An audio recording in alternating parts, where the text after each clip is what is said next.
Bonjour à tous dans cette cinquième partie de la série sur Dragon Ball, où on continue de modéliser l'île de Tortue Géniale avec sa maison et tout ce qu'il y a autour. Alors déjà, si vous découvrez la chaîne à travers cette vidéo, n'hésitez pas à vous abonner, c'est très important pour soutenir la chaîne et m'inciter à continuer ce que je propose et à améliorer les choses toujours plus. Et donc partagez, n'hésitez pas à commenter, je vais répondre à toutes vos questions. Et vous pouvez aussi orienter la suite des vidéos sur cet univers, sur l'univers de Dragon Ball en me proposant tout simplement ce que vous voulez voir dans les prochains épisodes. Voilà. Alors, on continue et vous pouvez aussi retrouver dans la description tous les liens vers les différents épisodes, vers la playlist et vers les épisodes précis de cette série. Alors, déjà, ce que l'on va faire ici, c'est qu'on va se créer une nouvelle interface. Donc là, l'interface, nous, on est sur celle de base, layout, là comme ça. On va se créer une interface un petit peu plus adaptée aux références. Donc vous pouvez chercher sur Google Images, etc. des références, des photos qui se rapprochent donc de la maison de l'île de Tortue Géniale. Et donc je vais dupliquer cette première interface. Donc je mets mon curseur sur layout ici, clic droit de la souris, dupliquer. Et là j'ai une nouvelle interface. Vous voyez, la seule chose qui change, c'est le mode d'affichage ici, donc je peux le retrouver ici. Et dans cette interface-là, on va l'adapter pour afficher beaucoup plus d'images de référence. Donc, on va déjà agrandir ici. Donc, hop, comme ça, par exemple, pour mieux voir nos images de référence. Ici, je vais pouvoir couper avec un clic ici. Je vais scinder ma vue ici et la rescinder en deux aussi, comme ça. Et là, je vais mettre des éditeurs d'images ici et là. Après, vous pouvez réunir dans un dossier tout ce qui s'agit, toutes les références que vous avez sur Dragon Ball. Et comme ça vous fera plus d'images pour voir un petit peu plus ce que l'on est en train de faire. Là, par exemple, je vois qu'on devrait ajuster certaines choses. Et là, j'ai trouvé aussi une image que j'ai repris d'un des Dragon Ball Super qui nous permet de voir un petit peu plus en détail les stores, etc., les différents éléments de la maison donc de Tortue Géniale. Et dans cet épisode, par exemple, on pourrait déjà attaquer un peu plus, par exemple, la fenêtre que l'on a ici. Et alors là, ici, et là, je pourrais aussi afficher ici un éditeur d'images pour aller chercher une autre image. Bon, là, j'en ai pas beaucoup plus, mais comme ça, ici, peut-être, voilà. Déjà, je m'aperçois que cette partie-là, l'espèce de terrasse ici, est plus grande que je l'avais imaginé sur cette photo. Donc on va pouvoir retoucher à tout ça. Ici, je vais réactiver les différents éléments comme ça. Donc là, par exemple, c'est pareil, la maison, elle pointe un peu plus, elle est un peu plus haute au niveau du toit. Donc pour réajuster ça, je vais tout simplement, comme ça, je vais sélectionner mon objet des murs ici, tabulation pour passer en mode edit, sélection de points. Je vais afficher aussi ici pour afficher les points, le X-ray ici pour afficher les points qui ne sont pas visibles directement. Et là, je vais agrandir un petit peu GZ, alors c'est très léger. Voilà, comme ça, je vais rajouter juste une latte. Enfin bon, voilà, juste une partie ici. Après, je repasse en mode objet. Et bien sûr, je vais réajuster aussi pour le toit. Edit. Bon, ça, ça fait, c'est du détail, hein, mais bon, c'est pas très grave. GZ. C'est pour ça qu'on travaille avec très peu de polygones et beaucoup de modificateurs pour pouvoir retoucher très facilement différentes choses. Et par exemple, ce qu'on pourrait faire, c'est attaquer un petit peu nos fenêtres ici. Donc je vais mettre en vue de face comme ça. Je vais agrandir un petit peu là, voir un peu plus comment se présente la fenêtre. Donc je vois qu'elle est un petit peu moins haute que ça. Je vais la réajuster. Petit plus ici, voilà. Alors là, je fais ça sans souris là pour cette vidéo là, mais j'ai pas besoin. Hop, je recentre ici, hop. Parce que là, je suis sur mon ordi portable. Je vais juste réduire un peu la hauteur de la fenêtre, de manière que ça arrive pile au niveau de mes deux lignes ici, mais bon, ça c'est de l'ordre du détail. Je repasse en mode objet, je sélectionne mon mur ici. Voilà, donc le boulet 1.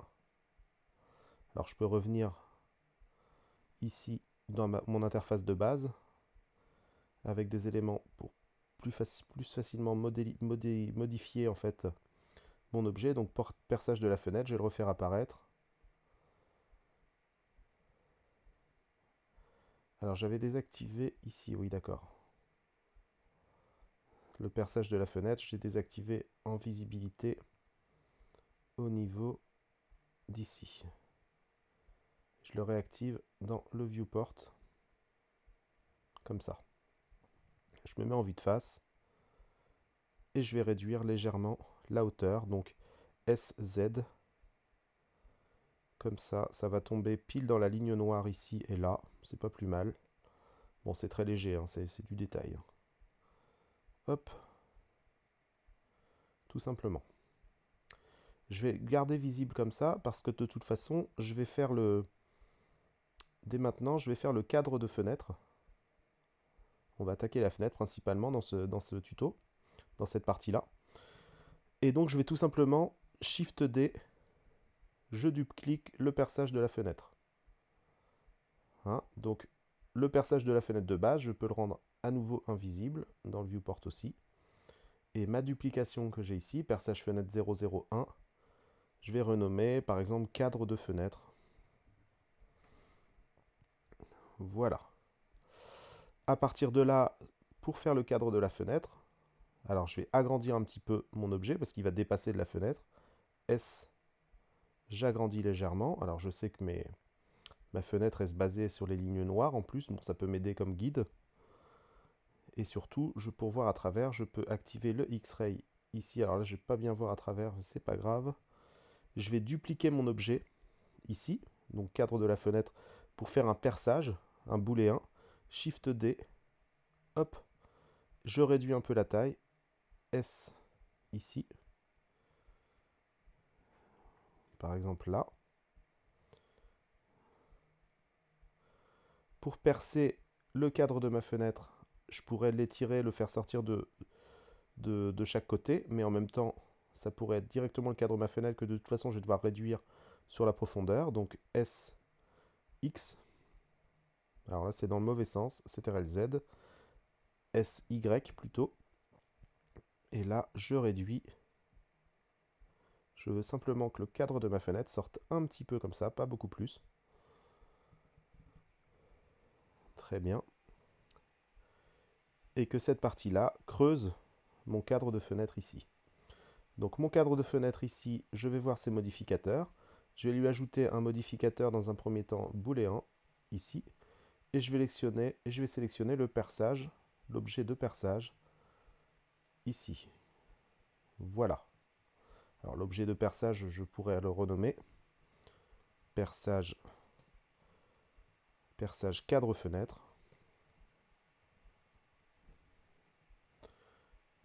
Voilà. Et cet objet de perçage, je vais le rendre aussi invisible, car je ne souhaite pas le voir ni au viewport ni au render. Et voilà. Et je pourrais le désactiver aussi ici. Maintenant, je reclique sur le cadre de fenêtre, et je vais bien sûr changer sa texture. Il faut que je retrouve l'onglet des textures ici. Je ne vais pas modifier directement la couleur, sinon ça va modifier les couleurs de la porte, etc. Je vais tout simplement copier cette texture-là avec les deux feuilles l'une sur l'autre. Voilà, et je vais renommer cette nouvelle copie en cadre fenêtre.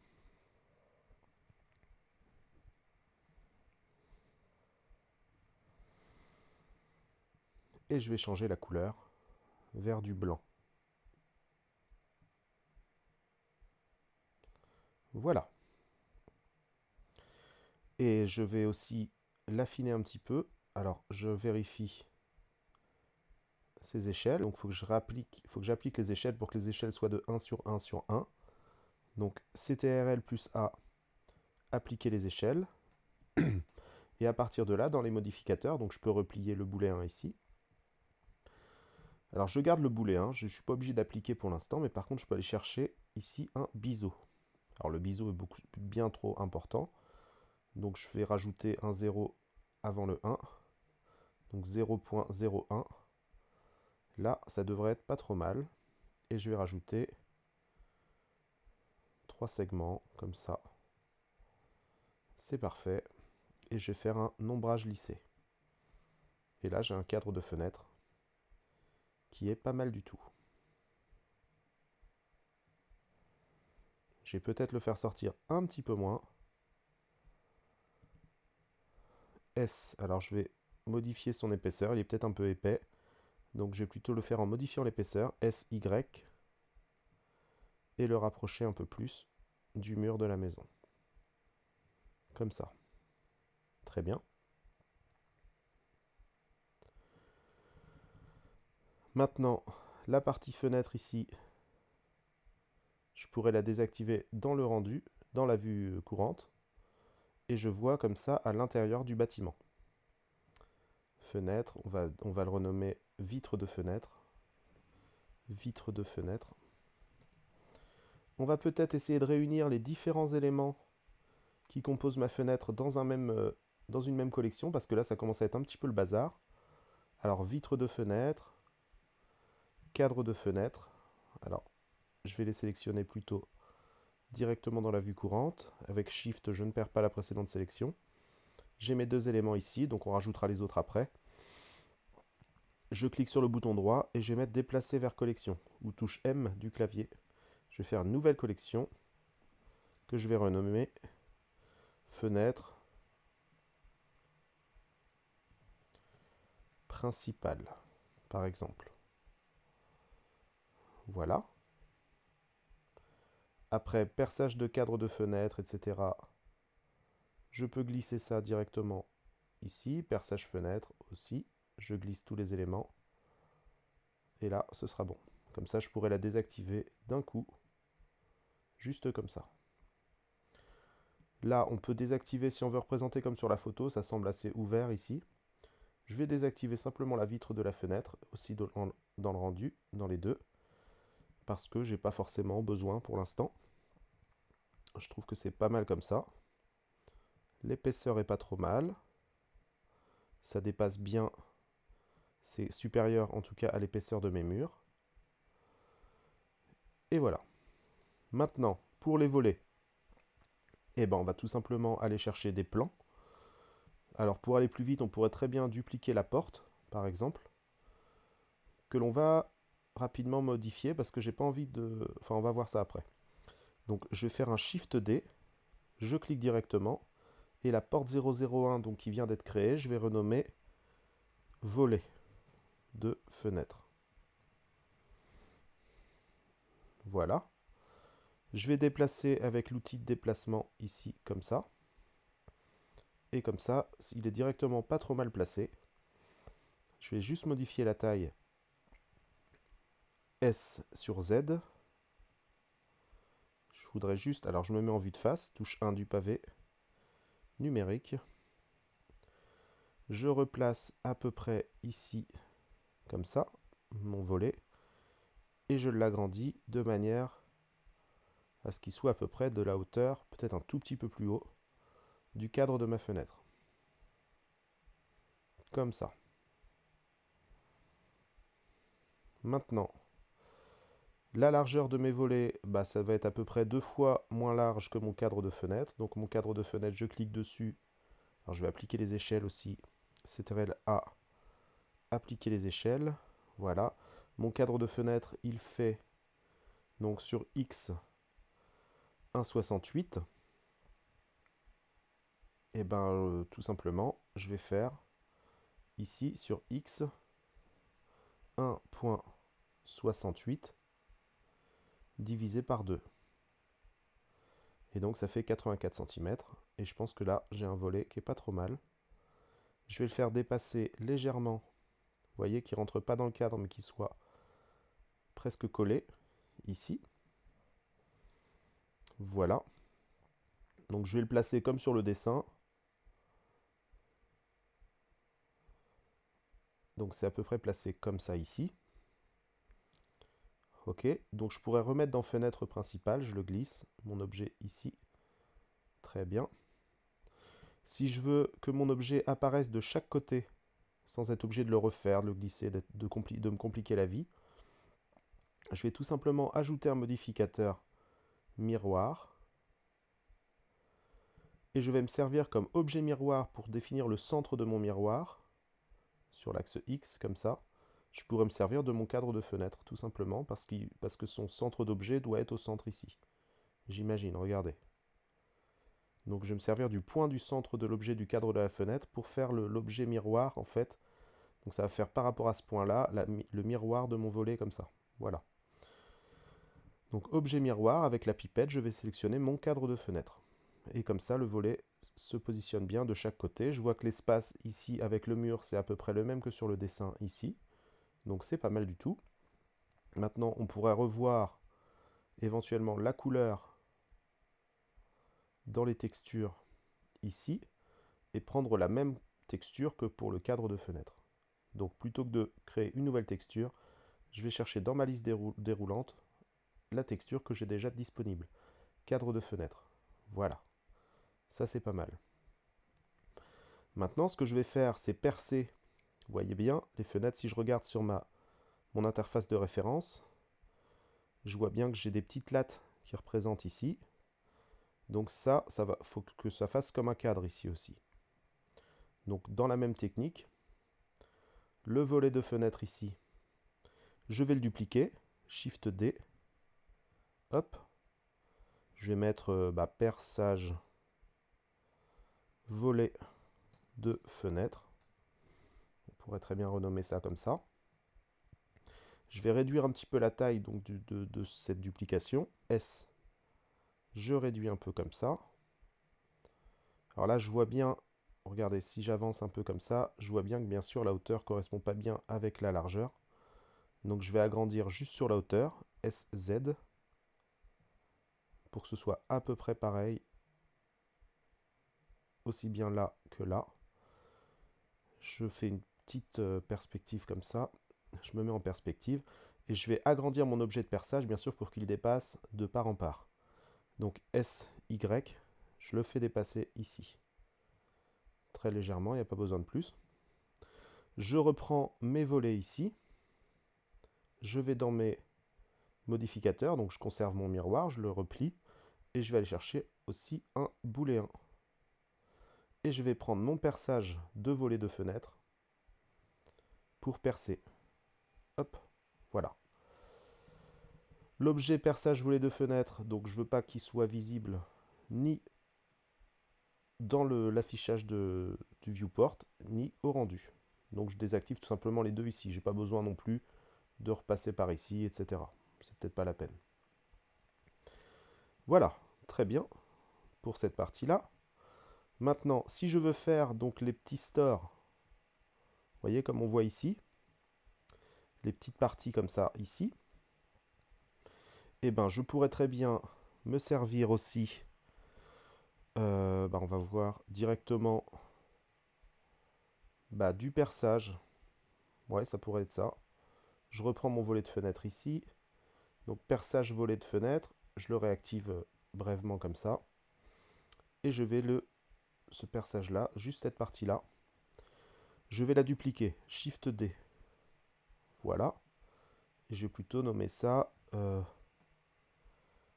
Lat Store par exemple. Bon. Comme ça. Et le perçage, je le reprends, donc il faut bien suivre, hein. Je le reprends et je désactive dans la vue ici. Donc Lat Store. Comme ça, ici, je vais modifier la taille. Alors je pourrais très bien, je vais conserver le miroir aussi. On va le faire d'une autre façon. Je pourrais très bien passer en mode Edit, ici, et supprimer les 4 points ici, que j'ai là. Je vais conserver comme ça que le polygone du fond. Supprimer vertice. Alors là, on ne le voit pas, mais je remets en mode objet et je déplace mon objet par ici. Vous voyez, je l'ai quand même ici. J'ai modifié la taille sur Z, SZ. Hop, je me mets en vue de face pour bien voir et bien replacer mon objet. Comme ça. SZ, donc je fais à peu près la hauteur d'une latte. Ça, c'est pas trop mal. Voilà. Comme ça, je conserve le contrôle. Là, ici, je fais un petit point pour recentrer sur mon objet. Ici, pour l'épaisseur de la latte, je pourrais très bien aller chercher juste ici un modificateur solidifié, histoire de pouvoir facilement le désactiver si besoin. Alors là, je vais appliquer mes échelles, parce que là, forcément, mes échelles sont totalement écrasées. CTRL plus A, appliquer l'échelle. Voilà, là j'ai une bonne épaisseur. Donc l'épaisseur fait 1 cm.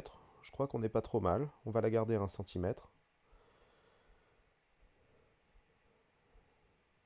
On est pas mal. Je vais juste centraliser, recentrer. Alors ici, hop. L'origine, définir origine vers géométrie. Voilà. L'origine est bien centrée au niveau de la latte. Et je vais lui faire une rotation. Ici, on va dire... Là, on est presque à plat comme ça. Alors, on va le faire à l'œil. R, X, sur l'axe X. Et on va juste la mettre légèrement penchée comme ça.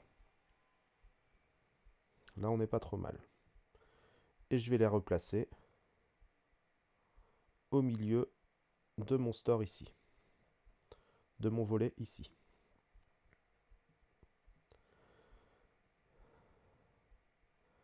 Alors, je vais me rapprocher un petit peu de mon objet comme ça. Je vais aussi casser l'arête. Voilà, ça ressort d'un côté, j'ai l'impression. Hop.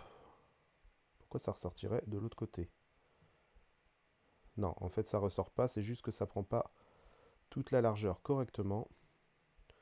Donc, je vais agrandir sur X. XSX. Voilà, je le rentre un peu dedans. Je vérifie de l'autre côté. Bon, là, on est pas mal. De toute façon, tant que ça ressort pas de l'autre côté, c'est pas trop mal. Voilà.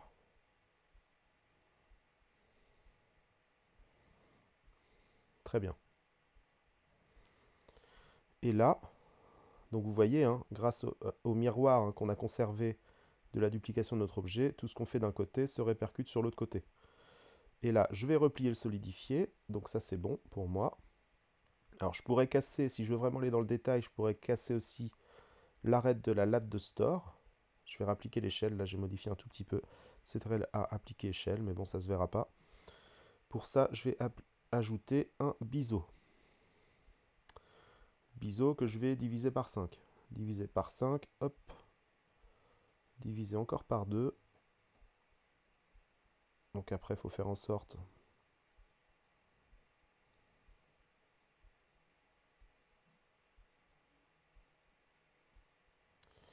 Je vais mettre 0.01. 0.001. Voilà. Je vais avoir un très léger biseau ici. Je vais mettre plutôt une valeur de 0.5. Non, c'est trop. Ou 0.2. Voilà, là j'ai un petit biseau. Hop, je peux créer un autre segment ici et faire un ombrage lissé. Et après, hein, je pourrais, si ça me crée trop de polygones, je pourrais très bien désactiver le biseau juste pour l'affichage dans la vue courante. Mais là, moi, je vais le conserver. Et à partir de là, je vais aller chercher un tableau. Oups, j'ai perdu ma vue. Ici, comme ça. Après le biseau, je vais aller chercher un tableau. Modificateur tableau. Donc, vous voyez, ça augmente le nombre ici. Donc, bien sûr, de chaque côté. Comme ça. Moi, c'est vers le haut. Donc, sur Z, je vais mettre 1. Ici, je veux 0. Et voilà. Là, je commence à voir les lattes qui se dessinent. Je vais peut-être augmenter un tout petit peu la valeur comme ça. Voilà. Et le nombre, je l'augmente. Alors oui, le problème que je vais avoir, c'est déjà, je vais les créer droites, mes lattes. Vous voyez, parce que là, tout va se pencher, forcément. Donc, rotation, je vais les remettre droites comme ça, à peu près. C'est pas très grave si c'est pas parfaitement. Je vais avancer, rapprocher ici du bas, comme ça. Je me rapproche, comme ça, là. Et je veux juste pas qu'elle rentre en bas. Voilà. Et j'augmente le nombre. Donc juste à temps que je trouve le bon nombre. Voilà, bon, on va pas compter, on fait comme ça. Bon, là ça rentre dedans, donc je vais juste en prendre une de moins. Je me mets en vue de face et je vais réajuster comme ça à peu près. Voilà, là on est pas mal. Alors pour la rotation, en fait c'est pas l'objet lui-même dans son intégralité pour lequel je vais faire une rotation, mais je vais passer en mode edit, sélectionner tous les points avec A, et c'est là que je vais faire ma rotation. Donc c'est dans le sens... Je vérifie sur ma référence, d'accord, comme ça. Et là je vais faire une rotation, mais sur les points, pas sur l'objet en lui-même, c'est plus en mode edit en sélectionnant tous les points. Et là je vais faire un RX, et là je peux régler, vous voyez, le positionnement des lattes. D'ailleurs je pourrais même créer un petit curseur pour pouvoir les ouvrir plus ou moins par la suite. Je vous montre ça. Donc CTRL Z, ici. Je repasse en mode objet. Ici, clé de forme. Je crée une clé de forme de base plus une clé de forme, je vais mettre ouverte. Donc comme si les lattes vont être ouvertes. OK. Je me mets sur la position ouverte ici. Je repasse en mode edit. Et je fais une rotation RX. Et là, je peux mettre les lattes. Ah ouais, mais là, c'est trop.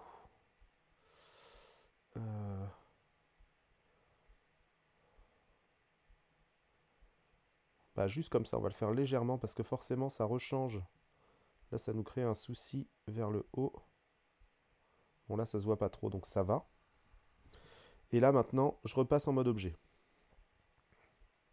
Et maintenant, je peux, juste avec la valeur de ouverte ici, si je sélectionne ici, plus ou moins ouverte, je peux changer l'ouverture des lattes. Les fermer complètement ou les ouvrir. Donc nous, on va les laisser ouvertes pour faire comme sur notre exemple ici. Et voilà. On a nos volets qui sont faits.